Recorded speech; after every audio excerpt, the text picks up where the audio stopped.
temps que la France lève son genou de notre cou, 7 siècles de misère fait de traite humaine, de colonisation et aujourd'hui de néocolonisation, cela suffit. Il est temps que la France nous foute la paix. Il est temps que la France prenne exemple sur ses voisins européens. L'Allemagne est la première puissance économique d'Europe, loin devant la France. La 3e ou 4e puissance économique du monde. L'Allemagne n'exploite aucun pays, aucune colonie. Je peux citer l'Italie, je peux citer l'Espagne, qui avait des colonies avant, mais qui n'exploitent personne, qui ne font pas ingérence, qui n'imposent pas des dirigeants dans leurs anciennes colonies. Au nom de quoi la France croit pouvoir continuer à nous imposer des dirigeants, à faire des choix à notre place. Cela doit cesser et l'Afrique nouvelle, la jeunesse africaine, les élites africaines, la diaspora africaine dit non, ça ne peut pas continuer.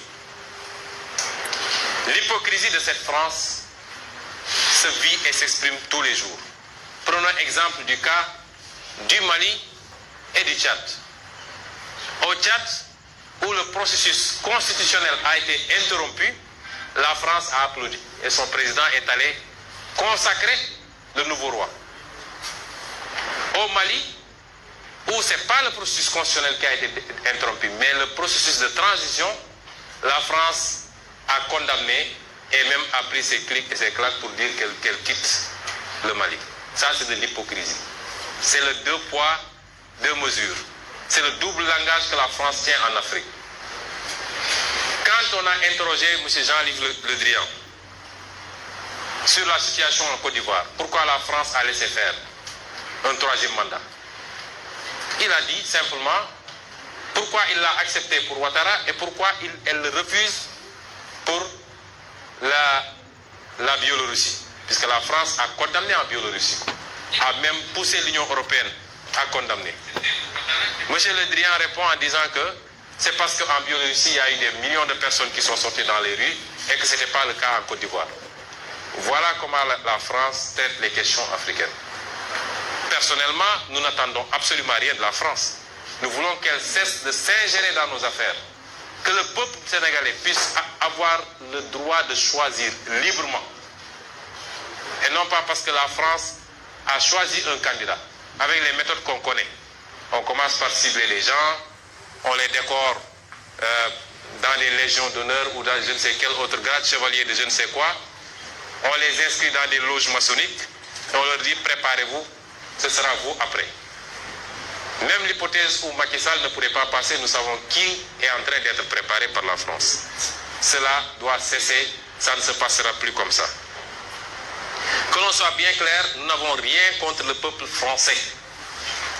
Et en France même, des voix politiques et citoyennes se lèvent pour tenir le même discours que celui que je suis en train de vous tenir. Nous sommes ouverts à travailler avec tout le monde, dans le sens d'une collaboration gagnant-gagnant. Nous avons besoin de gens qui investissent en respectant les lois de ce pays, réaménagées d'ailleurs. Nous avons besoin des gens qui transfèrent de la technologie. Nous avons besoin de gens, il faut que ça cesse, il faut que ça cesse. Je ne suis pas en train de dire que la France est à l'origine de tous nos maux. Elle n'est pas responsable de la corruption de nos élites. L'argent du peuple qui est volé tous les jours, détourné dans des comptes offshore, détourné pour construire des immeubles à gauche, à droite, détourné pour corrompre de l'électorat. C'est ça, la France n'en est pas responsable. Même si son attitude complaisante peut y jouer pour quelque chose. La France n'est pas responsable du clientélisme, des détournements de deniers publics, de l'incompétence de nos leaders, incapables d'identifier les priorités. Elle n'est pas responsable forcément du bradage de nos ressources, même si elle en bénéficie très largement.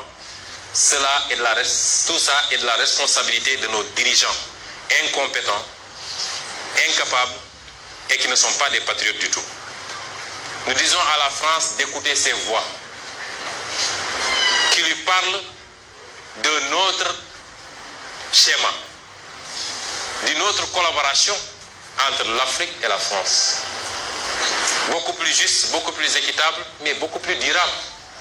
Si elle sait l'écouter, je crois que nous aurons de beaux jours devant nous dans le cadre de la collaboration. S'il ne sait pas l'écouter, pensant pouvoir continuer à fonctionner comme du temps de nos grands-papas, cette jeunesse africaine ne l'accepte plus. Il faut que la France se prépare à une rupture définitive et à quitter l'Afrique. Parce que l'Afrique appartient aux Africains, elle n'appartient pas à la France. Elle n'appartient à personne d'autre, ni la Chine, ni les États-Unis, ni personne. Et les Africains veulent prendre le destin en main enfin.